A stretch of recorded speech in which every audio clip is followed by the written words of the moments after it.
Soal nomor 5. Perhatikan tabel berikut ini. Jadi di sini ada jenis-jenis pengangguran dan cara mengatasi pengangguran. Yang pertama itu ada A, pengangguran siklis, B, pengangguran musiman, C, pengangguran siklis lagi, dan D, pengangguran teknologi. Dan cara mengatasi ini ada 1, memberikan keterampilan dan keahlian pada bidang lain. 2, memberikan informasi tentang pasar tenaga kerja sesuai dengan job description yang ada. 3, membantu sektor usaha yang hampir bangkrut serta membuka sektor usaha baru. 4, membuka proyek-proyek padat karya. Jadi di sini kita disuruh untuk memasangkan jenis pengangguran dan cara mengatasinya. Oke, ini berarti materi tentang pengangguran. Yang dikatakan pengangguran itu apa? Ada kerja, tidak ada pekerjaan. Iya, yang tidak ada pekerjaan tapi dia termasuk dari angkatan kerja. Angkatan kerja itu usianya berapa? Dari 20-an ya? 15 sampai 64 tahun ya? Iya. Ya kan? Iya. Sampai masa pensiun. Iya, masa pensiun itu ada di 65 tahun ya kan? Nah, angkatan kerja yang tidak bekerja. 0 sampai 15 Jadi kalau tahun. misalnya kayak kalian ini kan kalian siswa, kan tidak bekerja, apakah dikatakan pengangguran? Kan enggak. Ya kan? Karena itu maksudnya ke dalam Angkatan sedang belajar gitu, bukan Ya. masuk angkatan kerja. Nah, jadi pengangguran itu dia dibagi itu menjadi 2, ada berdasarkan penyebabnya dan ada berdasarkan sifatnya. Ini yang pertama tuh penyebab dulu ya.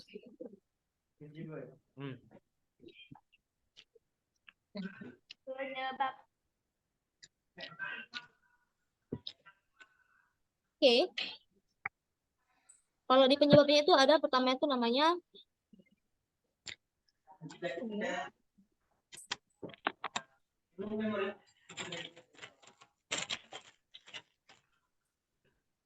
ada yang namanya itu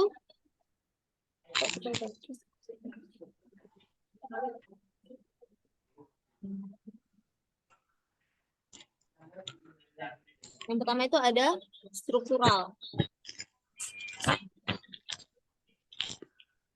Jadi ada namanya itu pengangguran struktural. Pengangguran yang terjadi akibat adanya perubahan struktur ekonomi. Akibat struktur ekonomi. Struktur ekonomi itu apa? Kalian tahu nggak struktur ekonomi yang dimaksud ini gimana? Kenapa dia bisa menganggur gara-gara struktur ekonomi? Yuk terus, Bu. Ya, perubahan dari agraris ke industri. Ada perubahan dari agraris ke industri. Nah, biasanya itu kan ada perubahan struktur ekonomi. Sistem ekonomi itu dia berubah. Dan biasa perubahan sistem itu dia akan ada keterampilan khusus. Nah, tapi tidak dapat mengikuti. Atau bisa terjadi juga karena ketidakseimbangan antara permintaan dan penawaran. Kalau Sekarang jajan. Ngecek nanya. BBCet. Nah, jadi penyebab dari strukturalnya akibat struktur ekonomi ataupun corak ekonomi. Dari perubahan corak ekonomi itu, kan tentu dia nih akan membutuhkan keterampilan khusus atau biasanya itu ada terjadi akibat ketimpangan permintaan dan penawaran.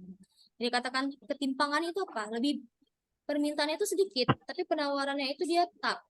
Contohnya itu gini, perubahan struktur ekonomi. Kayak yang kita tahu sekarang ini tuh, memang dia ada tuh pengangguran teknologi yang seperti dikatakan Rais tadi. Tapi kalau struktural itu dia lebih kepada struktur ekonomi. Corak ekonomi itu sekarang gimana? Kalau kita lihat sekarang kan lebih kepada online gitu kan. Sekarang orang tuh lagi berbelanja online, bahkan belanja sayur aja ada belanja online-nya. Nah, gitulah kan. Nah, jadi kalau orang-orang yang tidak memiliki keterampilan khusus, itu mereka akan menganggur. Misal gini, kalian tahu pasar daerah nggak? Misal kalau orang Banda Aceh, pasar Aceh misalnya.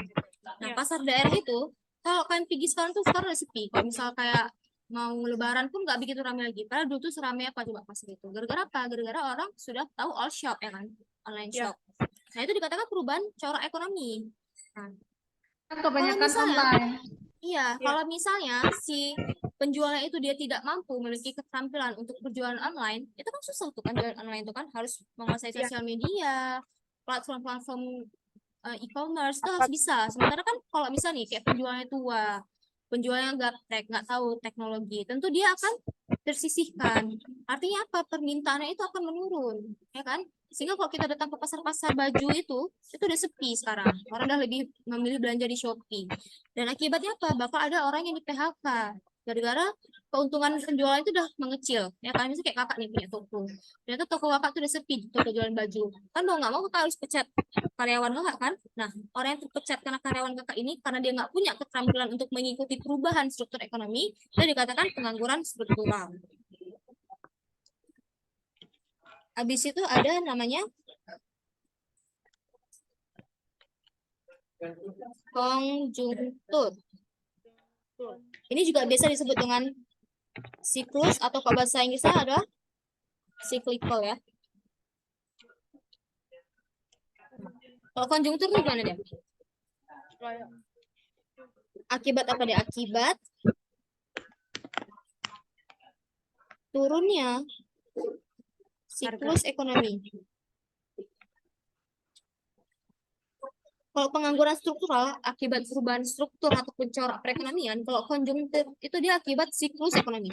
Siklus ekonomi seperti apa? Yaitu resesi. Lain. Berbeda ya pengangguran siklis dan pengangguran konjungtur. Ini kita jelaskan nih. Pengangguran konjungtur itu apa? Jadi konjungtur itu sama juga dengan pengangguran siklis ataupun pengangguran siklus ataupun pengangguran siklik. Itu sama aja. Ini akibat turunnya siklus ekonomi. Contoh turunnya siklus ekonomi itu kayak resesi. Resesi itu apa? Lesunya perekonomian.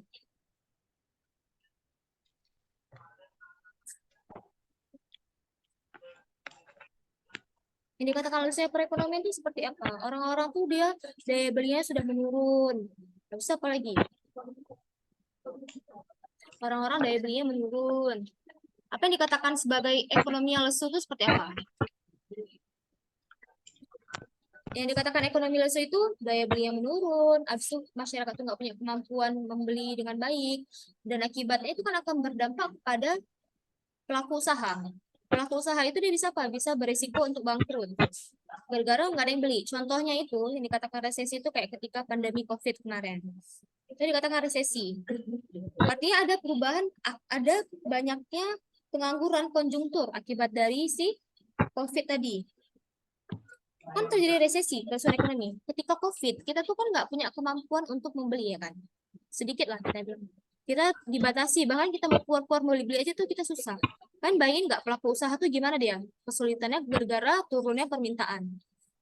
Nah, akibat itu omset mereka kan menurun tuh kan. Pendapatan mereka tuh menurun. Ketika pendapatan mereka menurun, demi mempertahankan si usaha itu, mereka pasti akan melakukan PHK kepada pekerjanya. Alasan itulah kenapa ketika COVID itu banyak sekali orang di PHK. Karena perusahaan itu dia nggak mau rugi. Dia tahu nih, sekarang pendapatannya aja sedikit, nggak nutup untuk bayar gaji karyawannya, udah mau nggak mau harus di PHK. Atau misal kayak pelaku-pelaku usaha kayak coffee shop, mereka terpaksa bangkrut, tutup, gulung tikar. Nah, itu dikatakan sebagai pengangguran konjungtur akibat siklus ekonomi. Biasanya itu terjadi resesi seperti pandemi COVID itu. Jadi berbeda kan antara struktural dengan konjungtur. Kalau struktural itu dia kepada corak ekonomi itu seperti apa? Nah, gitu ya. Kalau konjungtur itu dia siklus ekonomi. Biasanya itu terjadi resesi. Contoh yang paling dekat tuh ya itu. Ketika pandemi COVID kan banyak orang PHK. Itu dia masuknya ke dalam konjungtur. Kalau struktural itu ya tadi, misalnya kayak orang-orang yang jualan di pasar Aceh, mereka udah nggak jualan lagi gara-gara bangkrut kan, orang udah beli online shop. Karena corak perdagangan ataupun cara perekonomian itu sudah berubah. Soalnya ada friksional. Kalau friksional itu dia kesulitan mempertemukan pemberi kerja dan pelamar kerja, tapi ini bersifat temporer ataupun sementara. Atau bisa jadi juga orang yang sedang berpindah kerja atau dia menunggu panggilan kerja baru. Itu dikatakan sebagai friksional. Jadi kesulitan mempertemukan pekerja dan pelamar.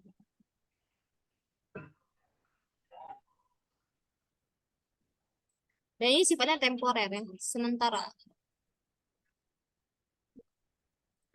Dan ada dia namanya tuh pengangguran musiman. Ya dia pengangguran sesuai musim. Nah gimana tuh Kak secara musim? Iya dia terjadi pengangguran tuh Contohnya pada petani, musim-musim Kak. tertentu. Nah, Contohnya petani. Petani dia ketika udah panen dia kerja kan? Atau enggak dia menunggu panen?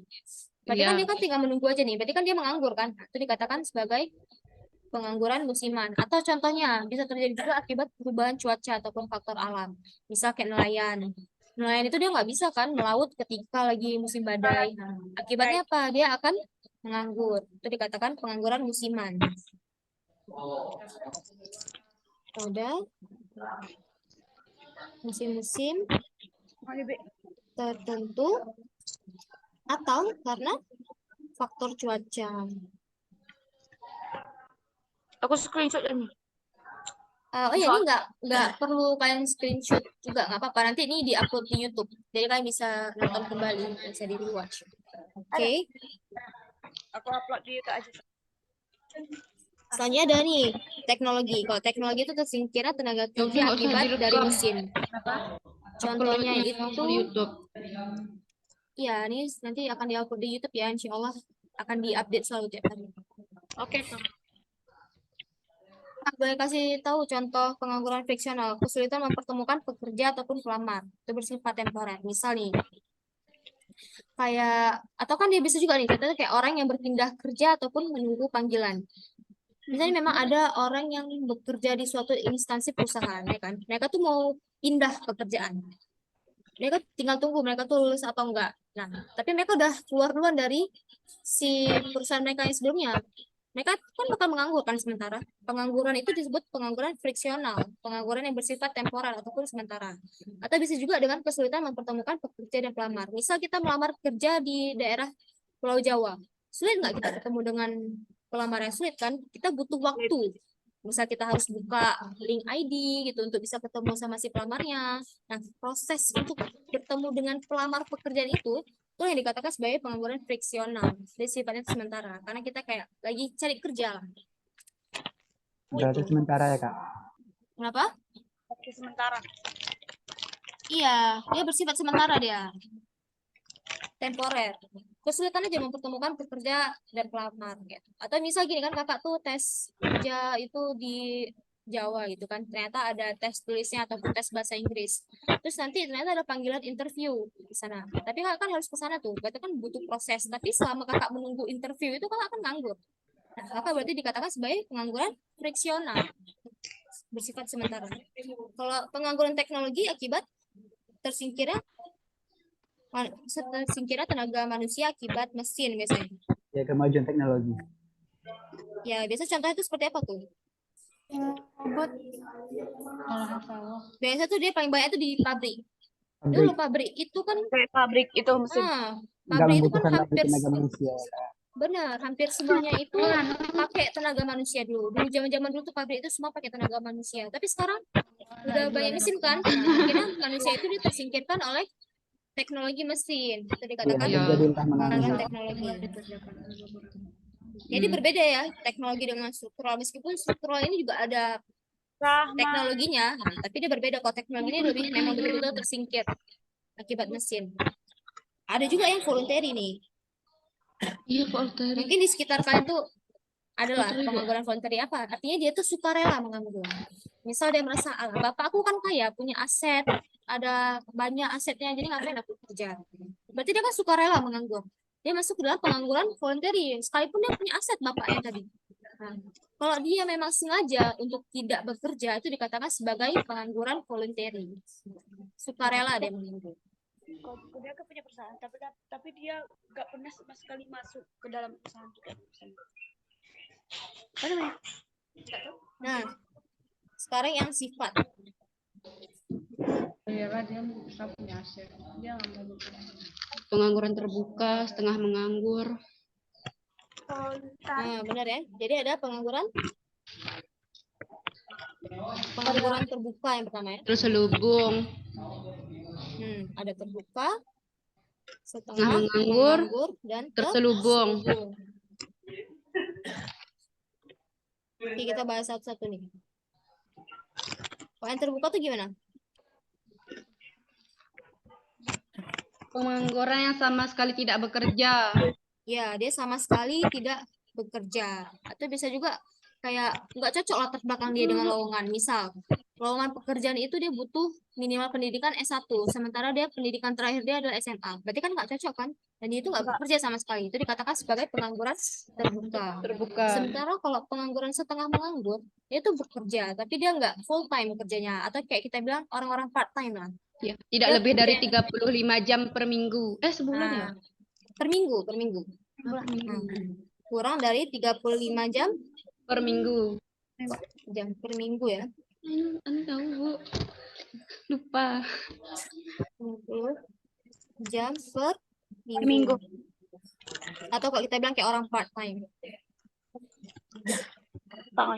Kalau terselubung itu, dia itu sebenarnya tenaga kerja, tapi dia tuh nggak dibutuhkan atau keahlian dia itu nggak sesuai dengan tempat dia bekerja.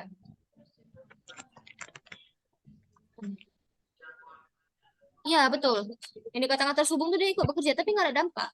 Kalau kita bilang bahasanya itu kayak tidak menghasilkan output lah.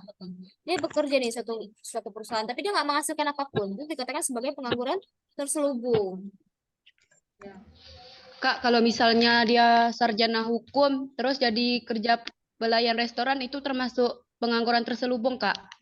Enggak, yang dikatakan pengangguran terselubung tuh kalau memang misalnya pekerjaan dia itu nggak menghasilkan apapun. Itu kan bekerja, berarti dia nggak nganggur. Oh ya? Kalau misal dia kayak kerja, sekalipun dia sarjana hukum ataupun sarjana kedokteran hewan, sekalipun dia bekerja di misalnya kayak menjadi pelayan nih, ya kan? Itu dia maksudnya kan setengah menganggur, karena kan itu part time kan misalnya kan, jarang ada yang full time. Dan itu bukan terselubung, karena dia ada menghasilkan outputnya. Kalau terselubung itu memang betul-betul dia kerja tapi nggak ada hasil. Misal perusahaan itu kan, begitu nambah dia, ya tetap yang kerjanya itu sama aja, nggak ada bertambah apapun. Gimana kayak tidak memberikan kebermanfaatan lah pengangguran terselubung. Oke, ini coba nih kita lihat nih tabelnya sekarang.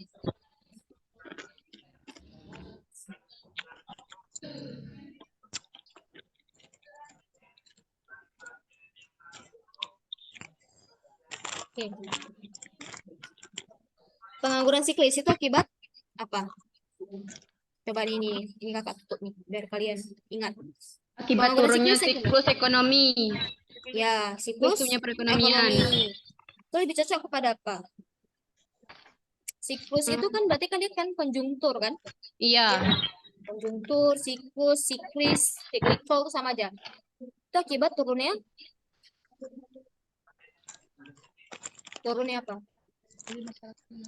Daya Siklus beli ekonomi masyarakat berturun. menurun. Ya, siklus ekonomi menurun, daya beli masyarakat tuh lebih kepada struktural.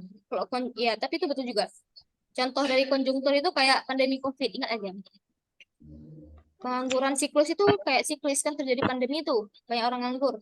Banyak gara-gara hampir banyak usaha-usaha yang hampir bangkrut, makanya banyak orang di PHK ataupun ada yang udah bangkrut. Pas COVID itu kan banyak kali itu orang yang gulung tikar usahanya. Sehingga yang paling tepat untuk yang ini adalah yang tiga. Betul. Yang B, musiman. Oh, yang benar. Itu dua. Enggak. Satu. Ya, lebih kepada satu. Dia kan musiman. Ya, gara-gara kan dia tuh memang keahliannya itu cuma satu. Kalau misal keahliannya banyak, sekalipun musim itu lagi dia menganggur, kan dia bisa mencari pekerjaan yang lain. Kalau yang C, siklis juga nih. Bisa dilakukan dengan yang kayak nomor 4. Ya. Kan gara-gara kan banyak usaha mau bangkrut kan. Kalau misalnya dibuka proyek-proyek padat karya, otomatis kan banyak lapangan pekerjaan baru. Kalau pengangguran teknologi dia lebih kepada apa? Kedua, informasi. Bukan. Bukan. Nomor 2 itu friksional. Ya, betul. Iya. Yang nomor 2 itu friksional. Jangan sampai terkecoh ya. Iya, Ini friksional. Jadi ini nggak ada pasangan ya, dia sendiri. Yang nomor pengangguran teknologi ini bisa jadi juga dengan memberikan keterampilan lain. Ini bisa aja kan? Oh Bisa iya, juga dengan nomor sesuai 1. ini tadi ya kualifikasi dia. Jadi jangan sampai terkecoh dia. Kalau memang bisa dia nggak punya pasangan ya udah abaikan aja. Berarti di sini dapat diketahui apa aja?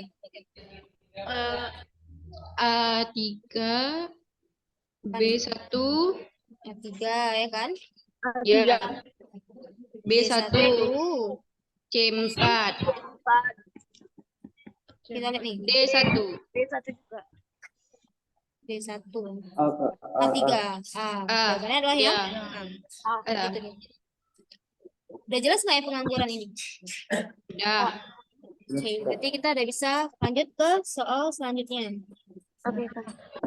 Ini masuk ke materi pendapatan. Di pendapatan itu ada pendapatan per kapita. Soal nomor 6, perhatikan tabel berikut. Kita diberikan suatu data negara dan pendapatannya berapa dan jumlah penduduknya itu berapa. Nah, berdasarkan tabel di atas, berapa pendapatan per kapita tertinggi dan terendah? Sebelumnya kita bahas dulu pendapatan per kapita. Pendapatan itu kan tadi ceritanya bisa dikatakan suatu pendapatan apabila ada menghasilkan output, ya kan? Ya, ada menghasilkan barang ataupun jasa. Jadi kalau misalnya orang dapat bantuan, itu dia nggak masuk ke dalam pendapatan. Nah, kalau pendapatan per Ibu. kapita itu apa? Halaman 20. Kalau pendapatan per kapita apa? Ada yang tahu nggak? pendapatan penduduk. Iya. Besarnya pendapatan rata-rata apa? Itu adalah Saya lihat dulu. salah satu Besarnya pendapatan rata-rata semua penduduk di satu negara. Betul. Ini yang dibilang Habib betul ya. Jadi yang dikatakan pendapatan per kapita yaitu besarnya Ini kan bukan pendapatan lomba, Bu. rata-rata Apa-apa. penduduk suatu negara dalam kurun waktu tertentu. Jadi berapa rata-rata pendapatan Masuk ya. masyarakatnya dalam satu negara? Itu dikatakan sebagai pendapatan per kapita. Jam 3.4. Nanti kalau siapa main baru abis Wira SKI kan baru gitu loh. Pak Nazir. Ya Allah, ribet kali. Nah, saya Tolong dong mic-nya. ya kalau bisa kan kalau ketika kalian lagi berbicara itu dimatikan mic-nya karena kadang saya lagi menulis nih di layar. Saya nggak senantiasa bisa mematikan mic kalian gitu. Berdasarnya pendapatan rata-rata penduduk dalam suatu negara. Itu dikatakan suatu pendapatan per kapita. Kalau udah dikatakan rata-rata, rumus mencarinya itu gimana? Dibagi, Kak. Dibagi dengan apa? Kalau Dibagi misalnya Kak tanya, penduduk. iya dibagi dengan jumlah. Kalau dikatakan Ya. rata-rata itu pasti kita bagi dengan jumlah, Jumlah. ya kan? Berarti GNP per penduduk. Jadi cara menghitung pendapatan per kapita itu adalah GNP per penduduk. Y-cap ini adalah Y ini kan dia pendapatan kan. Dalam ekonomi itu Y lambang pendapatan, cap itu adalah kapita. Jadi GNP per jumlah penduduk. Pendapatan per kapita ini dipakai untuk apa sih? Kenapa kita harus tahu besarnya pendapatan rata-rata penduduk dalam suatu negara? Itu biasanya dijadikan indikator untuk mengukur tingkat kemakmuran suatu negara dan tingkat kemajuan antar negara. Jadi kita mau tahu nih, Kalau ukur ya, Kak. manfaatnya itu biasanya sebagai indikator untuk mengukur tingkat kemakmuran. Jadi kan si pendapatan per kapita ini, dia kita cari itu bisa jadi sebagai kayak untuk saling membandingkan gitu loh. Untuk mengkomparasikan negara lain. Gimana kemakmuran negara ini? Gimana kemajuan negara ini? Itu kita lihatnya dari pendapatan per kapita. Terus kenapa dia ada data yang seperti kayak di tabel ini? Fungsinya biar kita bisa mengetahui mana negara yang paling makmur dan mana negara yang paling kurang makmur. Sementara kan di sini ditanya tertinggi dan terendah. Nomor 1 ini kira-kira berapa dapatnya?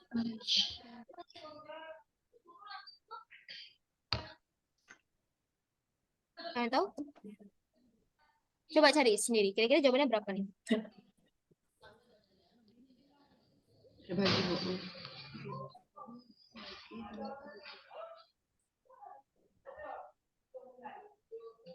Kalau kita lihat sih, Bu, Malaysia, Thailand sama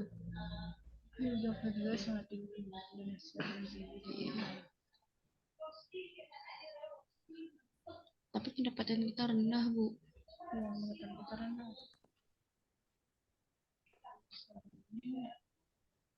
Malaysia nggak sih, Bu? Malaysia. Malaysia iya tuh, Bu.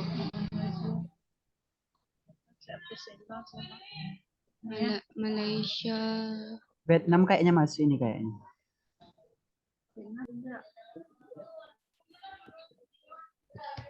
Iya, Malaysia dan Vietnam. Tertinggi Malaysia, terendah Vietnam. Coba nih kita lihat ya. Yang ini saya udah cari. Yang satu itu berarti dia dapat pendapatan per kapitanya tuh kayak 0,0000. Benar kan 148. Nah, ini ada dapat 0,000.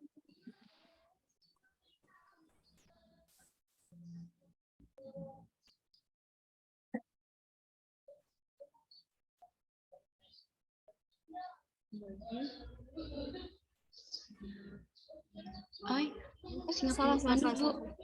Tunggu. Salah ya.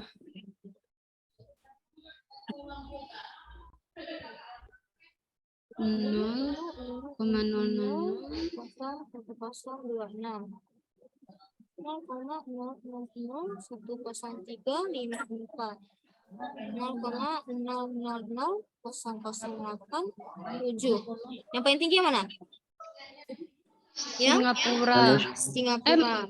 Ya, Iya, Malaysia. Singapura. Kok Malaysia ya? Kan nolnya aja di sini cuma 3. 3. Malaysia ada 4. Ya kan? Iya kan? Iya. Di Singapura nolnya itu cuma 3. Malaysia dia ada 4. 4. Berarti pasti yang paling tinggi itu adalah yang Singapura. Singapura. Yang paling rendah ada di Vietnam. Indonesia. Vietnam. Nolnya paling banyak kan? 1, 2, 3, 4, 5. Indonesia cuma 4. Nah, benar nggak? Iya. Lihat aja nolnya. Ya kan, kalau Indonesia nolnya, ini semuanya nolnya 4 nih, kecuali Singapura dan Vietnam. Vietnam dia nolnya ada berapa nih? Ada 5. Yang lain ada 4, ini 3. Berarti udah pasti dia paling tinggi itu yang Singapura. Jadi jangan lihat di nominal belakangnya, tapi lihat di 0,0000-nya. Kan kita melihat yang tertinggi dan terendah. Oke. Berarti dari sini diketahui jawabannya adalah yang D. Mengerti nggak maksudnya soal nomor? Berarti Bisa dipahami, Kak, bisa. Saya ada pesan baru bentar ya. Soal kayak gini bakal lebih susah karena pada saat pengerjaannya dilarang bawa kalkulator masuk dalam ruangan. Betul, Kakak juga merasa gitu. Kakak pernah tahu juga sih kalau pengaturan sekarang terbaru yang kayak gimana. Kalau kakak pribadi juga merasa soalnya seperti ini jauh lebih susah karena sangat membuang waktu kan kalau misalnya kita nggak pakai kalkulator. Iya, karena lama dihitungnya, Kak. Iya, tapi kita lihat aja lah nanti gimana, apakah dari prosedurnya boleh, kalau nggak boleh berarti enggak. Biasanya kan enggak juga. Ya biasanya nggak dikasih, Bu. Itulah. Berarti ya inilah risiko soal-soal kayak gini. Padahal udah pencarian itu sederhana, cuman yang gara-gara nominal ini banyak sekali ya kan. Oke, kita lanjut ke soal nomor 7. Ini tentang akuntansi. Akuntansi itu Menghitung. ya, menghitung apa? Yang Pencatatan. dikatakan ya, coba silakan bicara. Account. Berasal dari kata account. Accounting, menghitung. Jadi dikatakan akuntansi itu kayak kita melakukan seni pencatatan, ya kan? Jadi di suatu perusahaan itu kan dia banyak sekali transaksi, data-data, ya kan? Dan segala yang berhubungan dengan transaksi itu dia dicatat. Dan itu dikatakan sebagai akuntansi. Dan pencatatan itu pun dia ada di klasifikasikan. Ibaratnya kayak kita kelompok-kelompokkan dia. Pengkelompokan pencatatan itu dikatakan sebagai akun dalam akuntansi. Di soal nomor 7 ini kan ada tabel nih. Kayak jenis-jenis akun. Akun kas, akun piutang, dan bla bla bla. Yang kalian lihat ini yang dari A1, 2, 3, 4, 5 itu dikatakan sebagai akun. Berdasarkan akun-akun di atas yang merupakan akun perusahaan dagang yang tidak ada di perusahaan jasa itu apa? Jadi dia tuh di akuntansi tuh dia ada 3 biasanya, perusahaan dagang, perusahaan jasa, dan perusahaan manufaktur. Cuman umumnya itu dia ada 2, dagang dan jasa. Apa yang membedakan perusahaan dagang dan perusahaan jasa? Ada yang tahu? Dagang. Kalau jasa tidak ada produknya. Iya, betul-betul. Kalau misalnya jasa dia nggak ada produknya kan? Ya, Nah, jadi kalau misal perusahaan dagang itu dia menjual produk, bisa jadi itu dari supplier dan dia jual kembali. Dan keuntungannya itu dia dapat dari selisih pembelian dan penjualan. Misalkan dia tuh kayak jual skincare lah kita bilang, tapi kan dia juga beli bahan-bahan kan produknya kan. Nah, berarti dia ada Mm-mm. barangnya. Dan dia dapat keuntungan tuh dari selisih pembelian dan pengeluaran dia. Itu dikatakan sebagai perusahaan dagang. Sehingga karena dia ada barangnya, pasti dia ada namanya tuh stok persediaan barangnya sudah jadi, ya kan? Ini ada yang jam.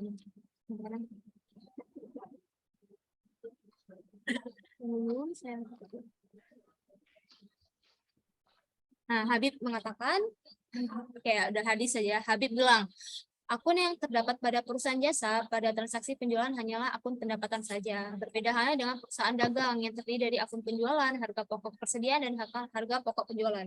Iya betul. Jadi kan ingat aja konsepnya. Kalau perusahaan dagang itu, dia kan ada barangnya. Jadi dia ada tuh dia stok persediaan barang jadi. Jadi kalau kita tanya ada nggak barang jadinya? Ada. Nah, itu dikatakan berarti dia perusahaan dagang dan itu bakal ada namanya tuh HPP, harga pokok penjualan. Jadi ada stoknya, ada HPP-nya. Berbeda dengan perusahaan jasa. Dia tuh dia menjual jasa untuk memenuhi kebutuhan konsumen. Barangnya itu nggak ada produk dia.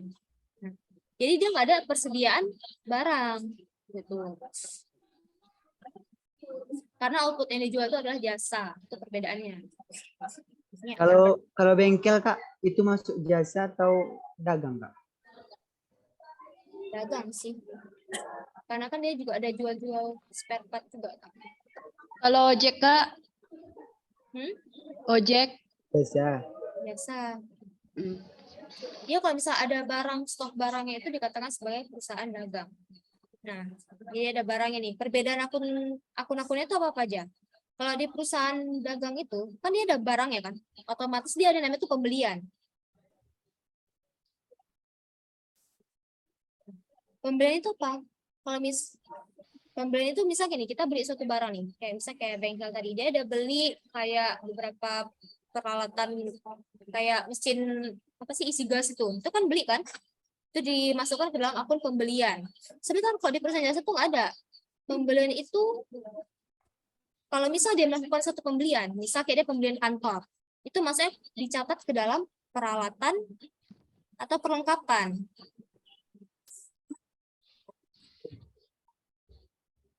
Jadi kalau misalnya dia beli kantor sekalipun, itu masuknya ke dalam peralatan ataupun perlengkapan. Kalau misalnya di perusahaan dagang, pembelian dicatat pembelian ya. Dan dia ada namanya itu penjualan.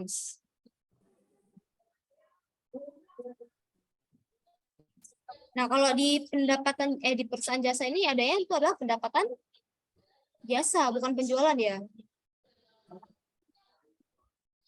Kalau di perusahaan dagang dia kan ada barang, berarti dia bisa jual barang tuh. Nah, dia dicatat dalam akun penjualan. Kalau di perusahaan jasa itu dia nggak ada barang yang dia jual. Jadi bisa hasil yang dia dapatkan itu dimasukkan ke dalam pendapatan jasa. Habis itu dia juga ada persediaan barang kan. Kalau di jasa mana ada, dia kan jualnya jasa, ya kan, nggak ada barangnya. Habis itu dia ada HPP. HPP itu apa? Harga pokok penjualan. Ya, untuk apa tuh? Menentukan harga beli yang akan dijual lagi. Harga belinya berapa, terus kita jualnya berapa. Pak, perbedaan peralatan dan perlengkapan apa? Kalian tahu nggak beda peralatan dan perlengkapan? Peralatan biasanya lebih lama umurnya. Kenapa? Peralatan punya umur yang lebih lama. Ya, biasa peralatan itu umurnya lebih lama dan biasanya itu dia kayak apa ya? Barang itu lebih besar skalanya. Kalau perlengkapan itu ikut kecil, perlengkapan itu kayak ATK kantor. Kalau peralatan itu bisa jadi kayak misalnya kayak mobil dinas kantor. Beda kan? Umurnya bisa lebih panjang. Kalau perlengkapan itu dia lebih yang kayak barang-barang kecil gitu. Bisa kayak ATK. Itu kan kecil kan? Itu perbedaan antara peralatan dan perlengkapan. HPP dia digunakan untuk menentukan harga beli yang akan dia jual lagi.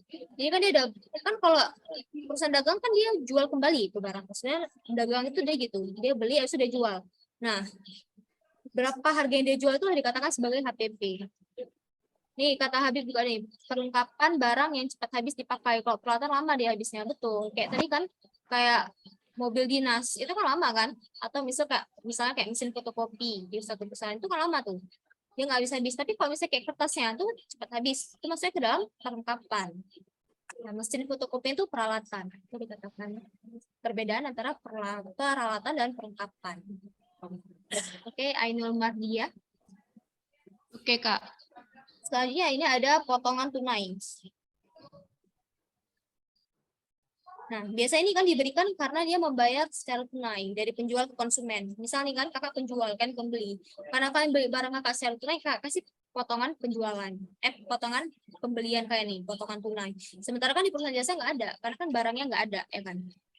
Habis itu dia ada potongan pembelian. Kalau potongan pembelian itu ketika kakak, misal nih kakak punya salon, terus kakak beli sampo itu secara banyak-banyak dia skalanya, misalnya kayak ada 1000 pieces salon, terus kakak dapat diskon gara-gara kakak beli banyak-banyak, itu dikatakan sebagai potongan pembelian.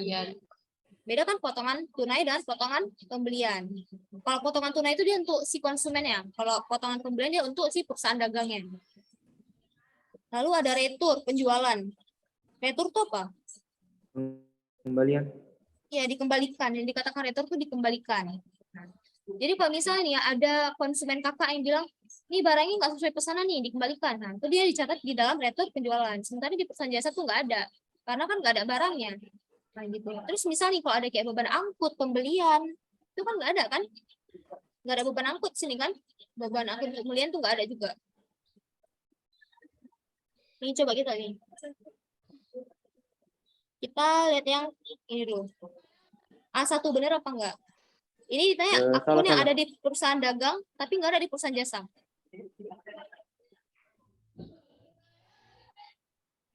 Yang ada di perusahaan dagang, tapi nggak ada di perusahaan jasa. Nah, itu dia. Berarti ini kan, nah nih. Jadi di sini yang dari A itu apa yang ada? Ada di A. Pembelian. A tempat, ya kan? Iya. Di perusahaan dagang itu ada beban angkut pembelian, tapi nggak ada di perusahaan jasa, kan nggak ada pembelian di jasa, ya kan?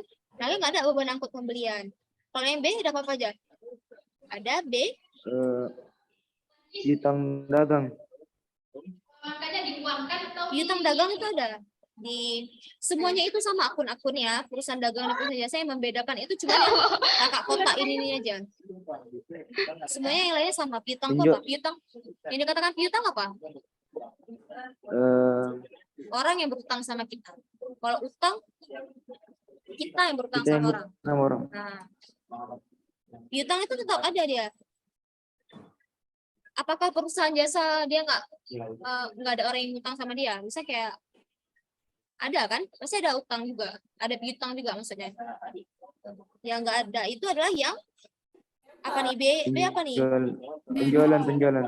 Ya, B2. Kan nggak ada penjualan nih, ya kan? Yang C? Potongan penjualan. Kalau ada kata penjualan ini langsung eksekusi aja, nggak masuk dia bagian. Pembelian ini juga nggak ada kan? Masuk pembelian. Ya kan? Berarti ada B2, A3, A4, C4. Jawabannya adalah C. Itu deh cari jawabannya satu-satu. Oke, bisa dipahami? Oke, kita lanjut ya ke soal nomor 8. Sebuah perusahaan monopoli memproduksi barang X memiliki struktur biaya produksi yang ditunjukkan pada persamaan TC sama dengan 250 tambah 200 Q kurang 10 Q kuadrat tambah Q pangkat 3. Persamaan kurva permintaan pasar terhadap produk barang X yang dihasilkan oleh perusahaan monopoli tersebut adalah P sama dengan 500 kurang 10 Q. Berdasarkan informasi tersebut, besar harga barang yang harus dimiliki perusahaan monopoli agar tercapai kondisi keseimbangan adalah ini tentang perusahaan monopoli ya kan. Sebelum kita masuk ke perusahaan monopoli, soal yang sejenis ini, soal yang ada fungsi TC itu sering keluar. Jadi Iya. ini coba yang soal nomor 8 ini diperhatikan dengan benar. Ini terlepas dari dia perusahaan apa ya, ini kan perusahaan monopoli. Tapi tentang yang ada fungsi TC ini dia sering kali keluar. Ya kan? Sebelum kita masuk ke fungsi TC, kita masuk dulu perusahaan monopoli. Monopoli, di sini aja kita catat. Zoom. Yang dikatakan pasar monopoli apa? Satu penjual. Satu pedagang. Monopoli. Kalian pernah main monopoli nggak? Pernah. Kalian main monopoli Yang ngapain? menguasai mengasar. Iya, ingin menguasai ya kan? Ya. Kalian kalau main monopoli itu kalian pasti mau menguasai seluruh negara. Jadi yang dikatakan monopoli itu adalah menguasai. Yang dikatakan menguasai itu apa? Berarti produsennya itu hanya ada Menguasai. satu. Nah, produsennya cuma satu, dia menguasai seluruh pasar. Karena produsennya itu satu, artinya perusahaan itu sama dengan industri.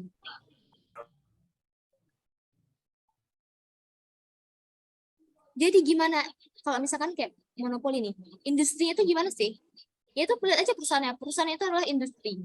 Dan kurva monopolisnya itu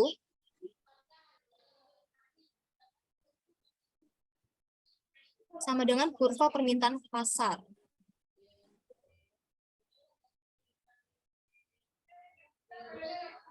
Kenapa bisa gitu? Karena kan dia penjualnya satu nih. Kalian bayangin nih, penjualnya cuma satu. Berarti gimana keadaan pasar itu ya tergantung perusahaan ya kan? Perusahaan sama dengan industri. Dan gimana bentuk kurvanya itu tergantung bagaimana permintaannya. Nah, karena dia nggak ada yang mengganggu, dia cuma satu dia sendiri. Jadi perusahaan itu sama dengan industri dan kurvanya itu sama dengan kurva permintaan pasarnya itu seperti apa. Yang membuat seorang produsen itu bisa menjadi monopolis itu apa? Apa yang bisa menyebabkan mereka menjadi seorang monopolis? Kalian tahu nggak? Yang pertama tuh dia Barangnya harus mungkin Monopolis. yang bisa menyebabkan sebuah produsen bisa menjadi seorang monopolis, itu yang pertama dia harus menguasai bahan baku. Jadi dia ngerti. Terus dia ada pemberian hak monopoli, ada hak paten, dan modal yang digunakan itu sangat besar, serta teknologi yang digunakan itu sangat canggih gitu. Jadi itu adalah hal-hal yang bisa membuat seorang produsen menjadi monopolis. Suatu bentuk pasar di mana sebuah penjual tunggal menjual pasar atau monopolis berkuasa untuk menentukan harga dan tidak punya barang sejenis yang hampir sama. Oke, itu maksudnya ke dalam ciri-ciri ya. Yang dikatakan oleh Habib itu termasuk ke dalam ciri-ciri. Yang artinya itu apa? Dia nggak ada kompetitor. Kompetitor tuh dia nggak ada penjual lain. Dia cuma sendiri yang jual tuh. Karena dia nggak ada orang lain yang jual, otomatis dia punya hak dan kemampuan untuk menentukan harga atau dikatakan sebagai price maker. Iya, Kalau pembuat harga. perusahaan lain itu dia price taker, dia mengambil harga yang ada di pasar. Karena perusahaan monopoli merupakan satu-satunya penjual di dalam pasar, maka dia bisa menentukan harga. Benar yang dikatakan Habib. Ya dia kan sendiri, ya udah. Gak ada pengaruh apa dong. Berarti dia kan bisa tentuin harga sendiri. Kalau misalnya kita, kayak orang jualan buah, mereka bisa nggak nentuin harga sendiri? Orang jual buah itu maksudnya ke dalam apa? Pasar persaingan sempurna, ya kan? Contoh nih kayak orang jual buah, kan pernah lihat nggak di satu lorong itu ada orang jual beberapa buah ya kan? Nah, itu dikatakan sebagai pasar persaingan sempurna. Bisa nggak orang jual buah itu dia menentukan harga buah dari suatu? Nggak bisa. Kenapa? Harga yang dia tentukan itu akan tergantung oleh si pasarnya itu, bagaimana permintaan dan penawaran. Kalau misalnya tentuin harga itu terlalu mahal, kan nggak ada yang mau beli buah dia. Kalau terlalu murah, nanti dia rugi dan juga produsen lain itu bisa marah gara-gara dia merusak harga pasar. Sementara kok monopoli ini karena dia sendiri ya udah dia bebas menentukan harganya. Makanya dia dikatakan price maker, dia yang membuat harga. Membuat harga. Tidak ada kompetitor. Kompetitor apa? Saingan bisnis nggak ada, cuma dia sendiri. Dan dia ada barrier to entry and exit.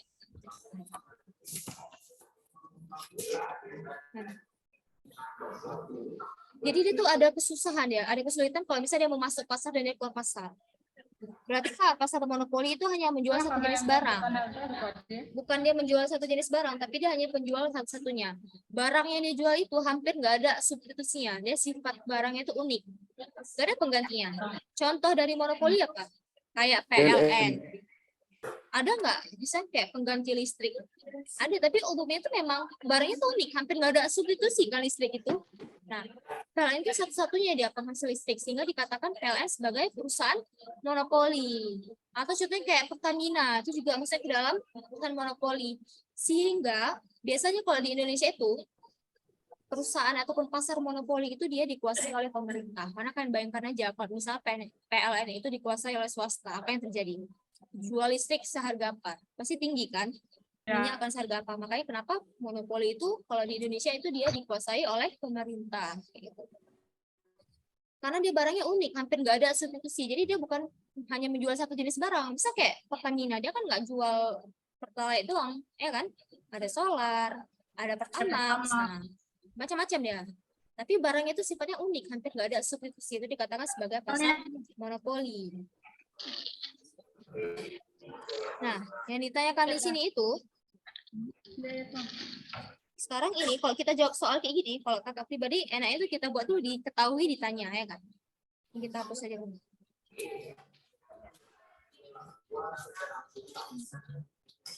Kita langsung masuk ke soal. Yang pertama di soal ini dibilang diketahuinya apa aja? Masih ini. Yang diketahui itu ada TC, ya kan? Ya. Ya. TC sama dengan 250 Tambah 200. tambah 200 Ki kurang berapa nih? 10 Ki kuadrat tambah Ki pangkat 3. Dan diketahui apa lagi nih? P kan? P sama dengan 500 kurang 10 Ki. Nah, ini diketahui. Yang ditanya itu apa?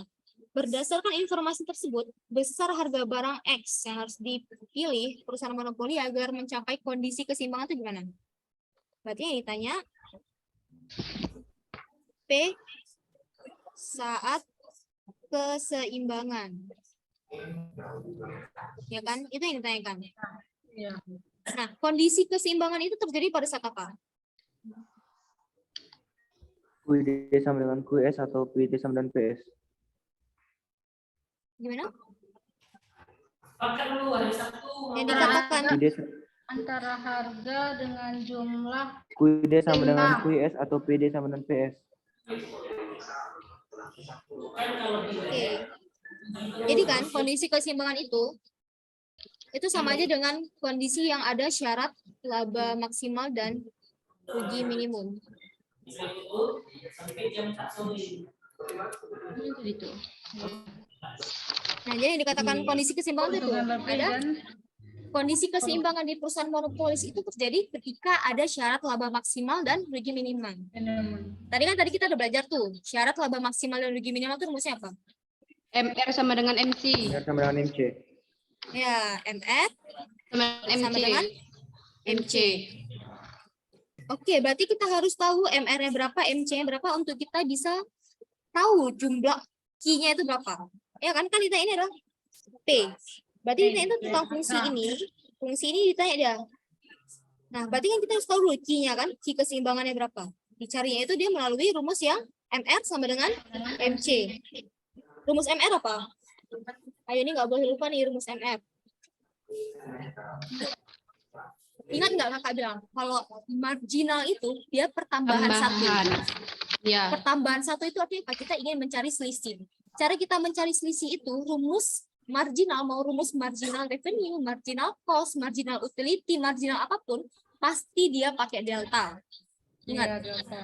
rumus marginal dia pasti pakai delta. Kalau cari MR ini kan ini mirip dengan TR rumusnya. TR apa rumus TR?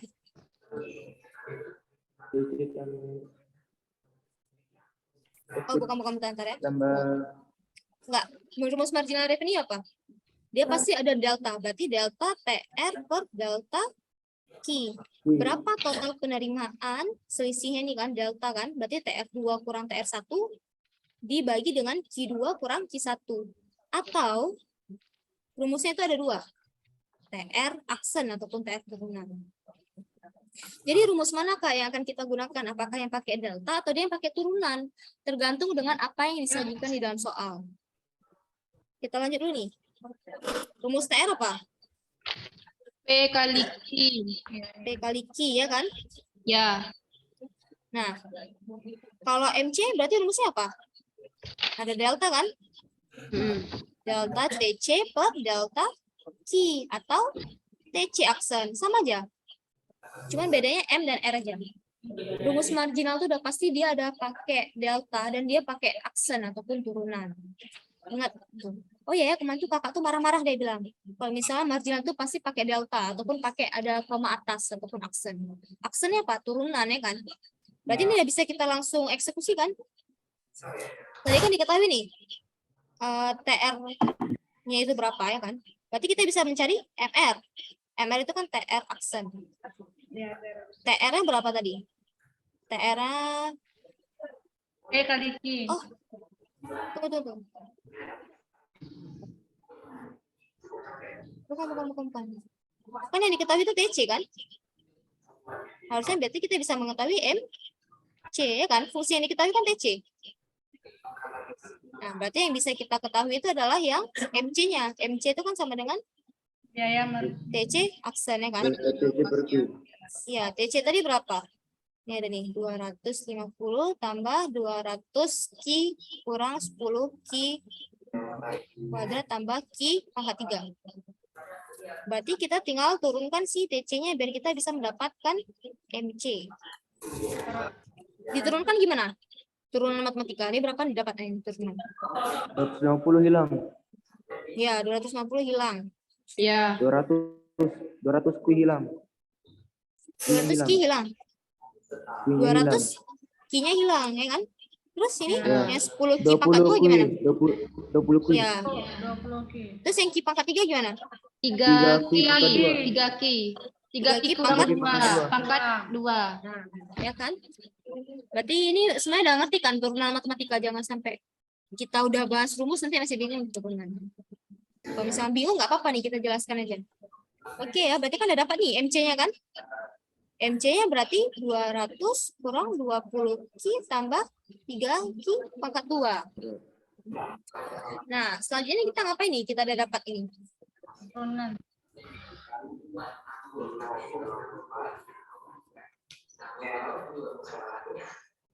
Gimana? Kita bisa nggak cari MR-nya? Bisa nggak kita cari MR? Rumus MR apa? TR aksen kan? Iya. Rumus TR apa? P kali P kali Q. Ada nggak P-nya? Ada 500 kurang 10 Q. Berarti bisa dicari. Ah, gitu dia. Masukkan berarti. Berarti masukkan. Tadi kan ada 500 kurang 10 Q kali Q.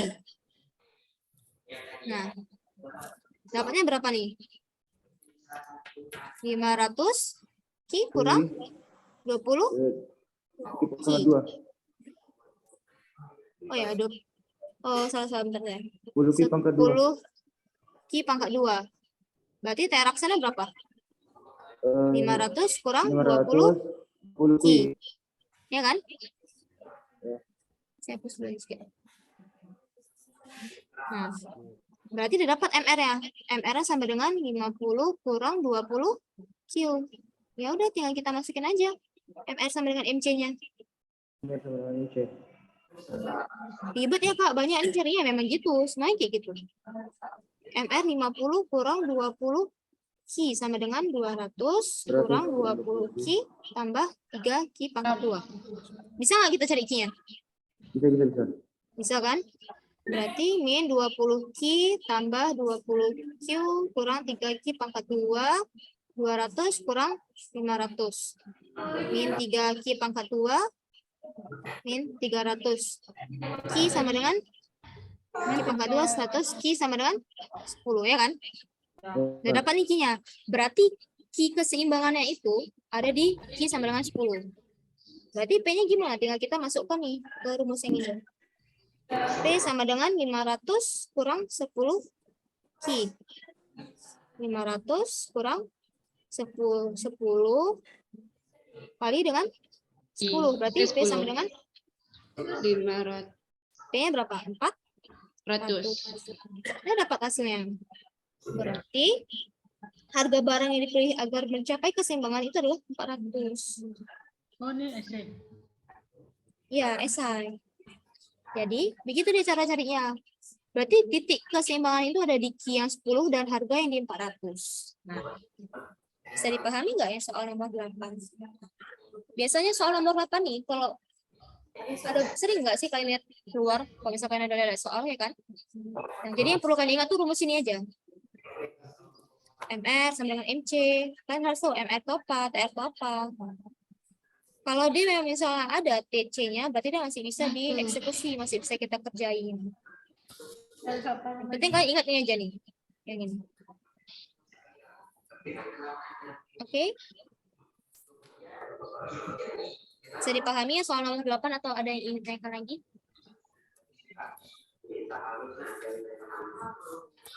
Cukup jelas nggak? Atau sebenarnya masih bingung nih, Kak? Ada yang masih bingung nggak nomor 8? Kak, gimana sih, Kak? Biar kita tahu tuh, kita tuh mau ngerjain yang mana dulu. Ini kan ada MR, ada MC. Pertama, kan lihat dulu nih, diketahuinya itu ada apa? Oh, ada diketahui TC. TC itu berarti dari TC kita bisa cari MC. Berarti kalian boleh cari MC-nya dulu. Terus yang P. Dari P, oh ya, yang P kita bisa cari MR. Ya udah, berarti kan boleh cari MR-nya dulu. Pokoknya kan harus cari berapa nilai MR dan berapa nilai MC. Nanti baru nih kan tinggal masukin aja kayak gini. Terserah kamu mau cari duluan MR daripada MC boleh.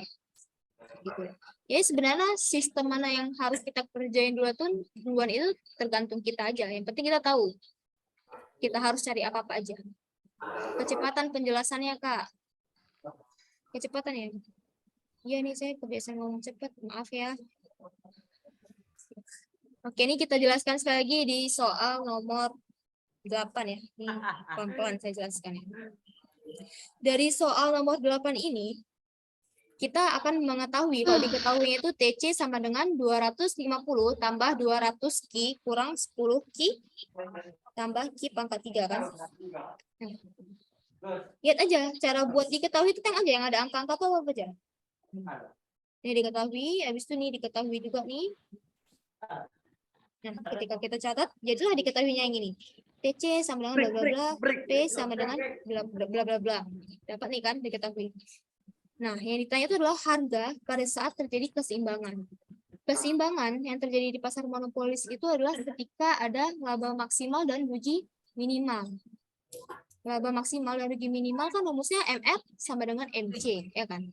Berarti kan harus cari MR dan dia harus mencari MC-nya dulu. Untuk mencari MR gimana? MR dia ada dua cara rumusnya, ada delta TR per delta Q atau TR turunan. Yang mana kita pakai rumusnya tergantung apa yang disajikan soal. Kalau misalnya di soal ada dibilang nih penerimaan awal. Nah, penerimaan awal itu misalnya adalah 16 juta. Penerimaan akhir ada 20 juta. Berarti kan ini apa? Ada delta kan? Delta TR kan? Oh, berarti kalau dia ada yang awal akhir, berarti dia tuh pakai yang delta. Kalau ini kan nggak ada yang awal akhir kan? Dia cuma satu.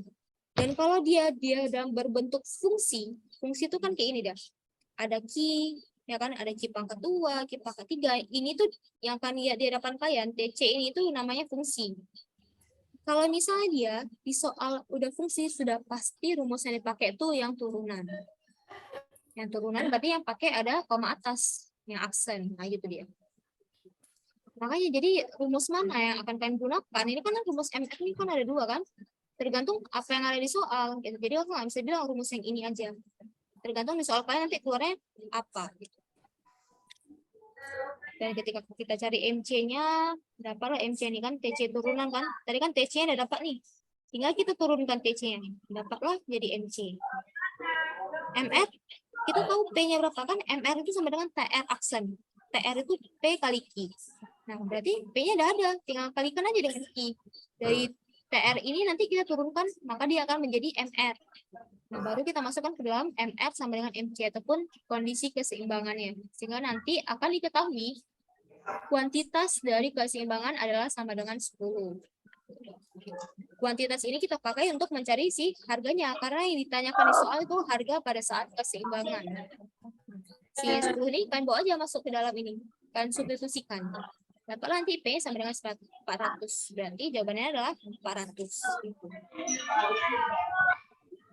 Dapat dipahami soal nomor 8?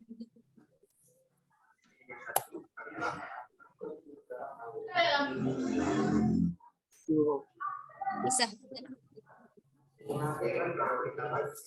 Gimana nih? Kok udah diam semua?